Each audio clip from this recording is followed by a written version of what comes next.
On July 7, 2025, a solo hiker named Eliza disappeared somewhere in the Valemire Range, a place already known for strange compass failures, vanishing wildlife, and old ghost stories locals don't like to talk about.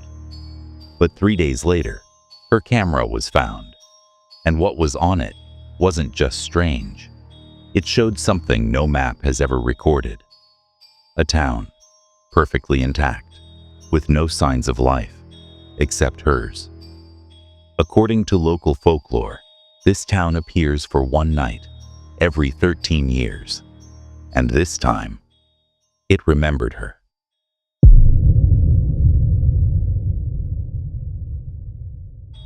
Eliza Mora was 27, a solo hiker, travel documentarian, and small but rising creator online. She called her channel Off the Path, a mix of wilderness treks, forgotten places, and digital ghost stories she liked to debunk with logic. She didn't believe in urban legends. She believed in data, maps, and checking the elevation before trusting the trail. But what led her to the Valemire Range wasn't a trail. It was a story. In June of that year, she received a private message on her channel. No name, no profile picture. Just this: if you want something real, something no one's filmed before, look up Duskmire. It's not a ghost town, it's a ghost.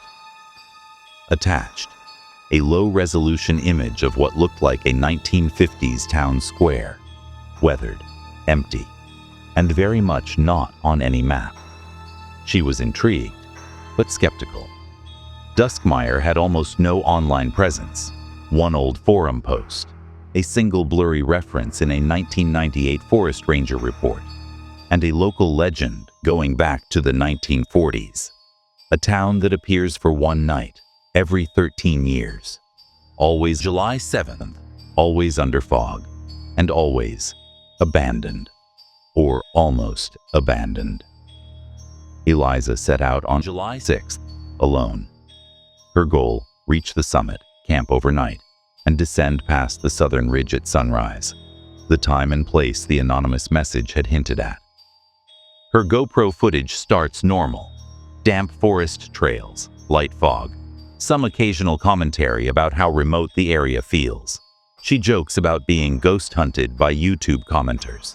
Then, the GPS signal cuts out. She stops at a fork in the path, but there's no fork on her topographic map. One trail slopes sharply downward into a dense thicket. She hesitates, but follows it. The next 3 minutes of footage are nearly silent.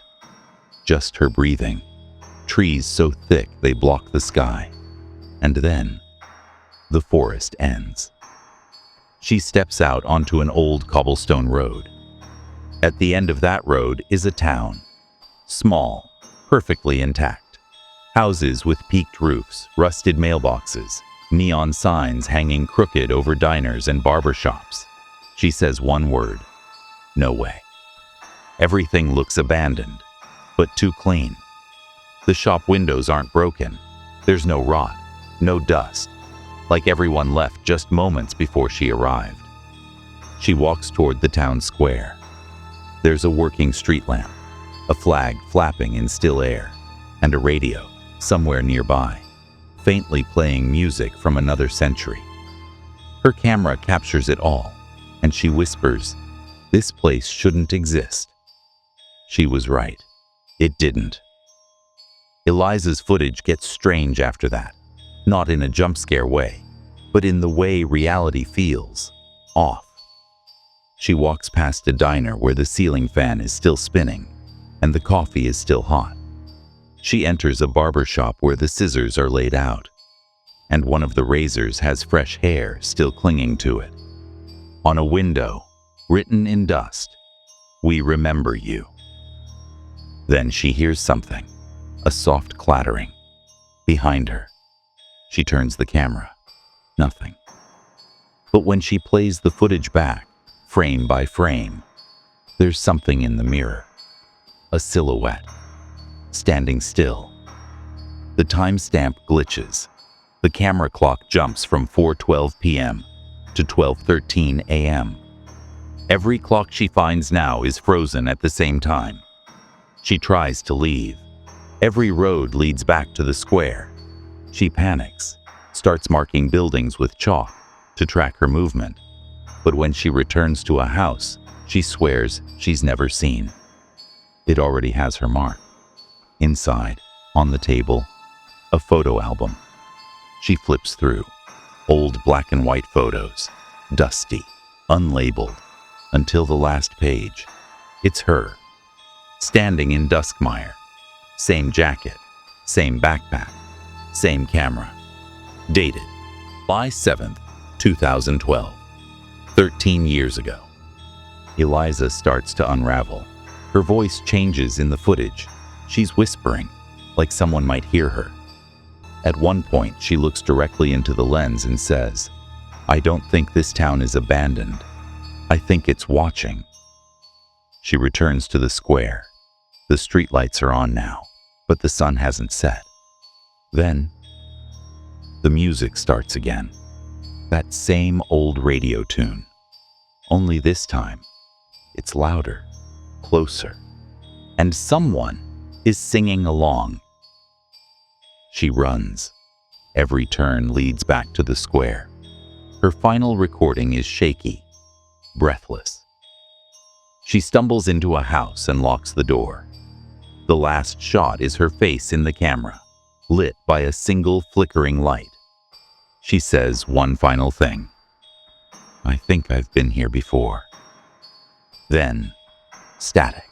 Search teams were dispatched on July 8th, but found nothing. No tent, no gear, no footprints. Just one thing. Her camera, placed neatly on a rock near the trailhead. Battery dead. Lens cracked. No signs of damage, except a fingerprint on the inside. The footage you just saw? It wasn't on the SD card.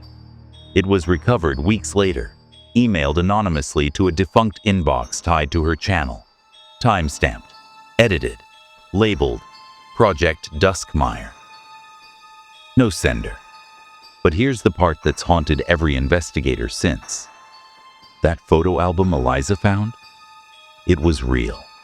It showed up in a small-town thrift store, 300 miles away, still dusty, still intact. And on the last page, a new photo.